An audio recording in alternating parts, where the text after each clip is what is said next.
Hello tout le monde, j'espère que vous allez bien.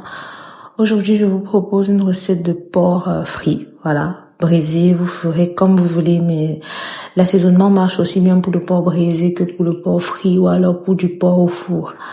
Donc pour commencer, j'ai utilisé de la viande de porc, c'est de la rouelle de porc parce que je voulais de la chair et de la peau de porc aussi, donc je suis partie sur une rouelle de porc. Le porc a une odeur assez particulière que je trouve un tout petit peu désagréable, donc il est nécessaire de bien laver votre viande. Voilà, il y en a qui ne lavent pas, mais moi je lave ma viande, soit avec du vinaigre, soit avec le citron. Et là, pour le cadre de cette vidéo, j'ai préféré laver ma viande avec du citron parce que c'est ce que j'avais à disposition. Voilà, donc il faut bien laver la viande et rincer. Moi, je rince avec de l'eau tiède. Encore, vous faites comme vous voulez, mais c'est juste à titre informatif. Parce qu'il y en a qui savent pas, donc je préfère le dire.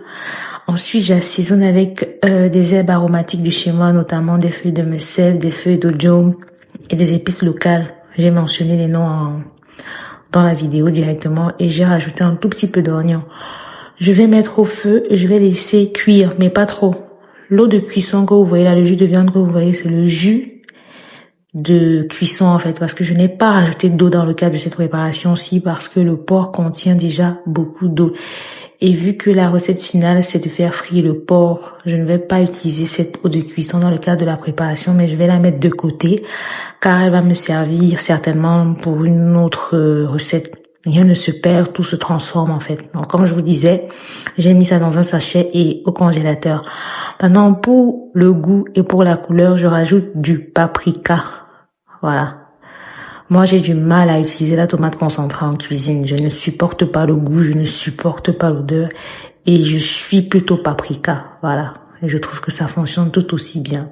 Donc, on va bien mélanger le tout et ensuite, on va faire frire la viande. Si vous préférez faire la viande au four, il n'y a pas de souci. Vous mettez la viande au four directement.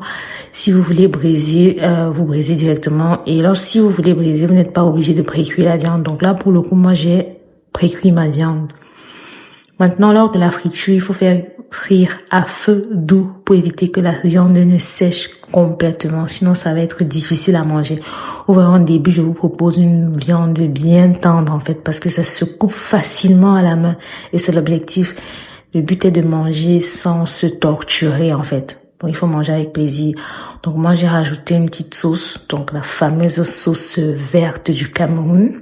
Si vous êtes intéressé par la recette, n'hésitez pas à me le faire savoir en commentaire. J'ai mélangé le tout. Voilà. Si vous voulez plus de sauce, vous êtes libre de rajouter. Et ensuite, je suis passée à la présentation du plat. Donc, la viande, elle est bien tendre, elle est bien belle.